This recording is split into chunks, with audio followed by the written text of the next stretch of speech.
ఓం శ్రీకృష్ణ పరబ్రహ్మణే నమ. భగవద్గీత 12వ అధ్యాయమైన భక్తి యోగంలో 18వ శ్లోకంలో మనము శీతోష్ణ సమహ అన్న పదం గురించి తెలుసుకునే ముందు మాన అవమాన యోహో సమహ అన్న పదంలో ఏకనాథుడు బ్రాహ్మణునికి మధ్య జరిగిన సంవాదంలో మనము భక్తునికి ఉండవలసిన లక్షణము తెలుసుకున్నాము. ఇప్పుడు శీతోష్ణ సమహ, భక్తుడైన వాడు శీతోష్ణాలకు చలించడు.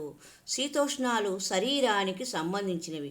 సామాన్యుడు వీటికి చలించిపోతుంటాడు. ఒక ఆశ్రమంలో గురువుగారి శిష్యుని పిలిచి, నాయనా పాఠాలు బాగా చదువుతున్నావా అని అడిగాడు. చక్కగా చదువుతున్నాను గురువుగారు అన్నాడు శిష్యుడు. జ్ఞాపకం ఉంటున్నాయా?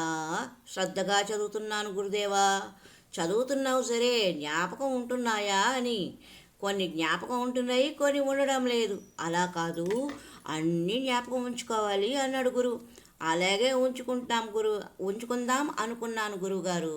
కానీ మొన్న ఒక ఆయన అన్నీ గుర్తుపెట్టుకుంటే బుర్ర వేడెక్కిపోతుంది అనటంతో జాగ్రత్త పడుతున్నాను. అందుకని ఏం చేస్తున్నావు? కొన్ని గుర్తుపెట్టుకొని కొన్ని వదిలేశాను. ఏమి గుర్తుంచుకున్నావు? ఏమి వదిలేసావు? చలికాలంలో ఏం తినాలి, ఎండాకాలంలో ఏం తినాలి, చలికాలంలో ఎక్కడ నిద్రించాలి, ఎండాకాలంలో ఎక్కడ నిద్రించాలి అనేవి జాగ్రత్తగా గుర్తుపెట్టుకున్నాను. మరి పాఠాలు అవి వదిలేశాను గురువుగారు. బుర్ర వేడెక్కుతుంది కదా, అసలే నేను వేడిని భరించలేను. ఓరి సోమరిపోతా, పాఠాలు చక్కగా గుర్తుపెట్టుకో, తిండి నిద్ర గురించి మర్చిపో అన్నాడు గురువు.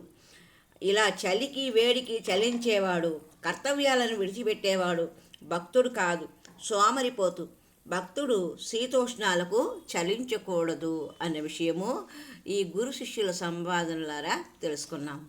మరి ఒక సంచికలో సుఖ దుఃఖ సమహాన పదము వివరణ తెలుసుకుందాం. హరి ఓం దత్సత్.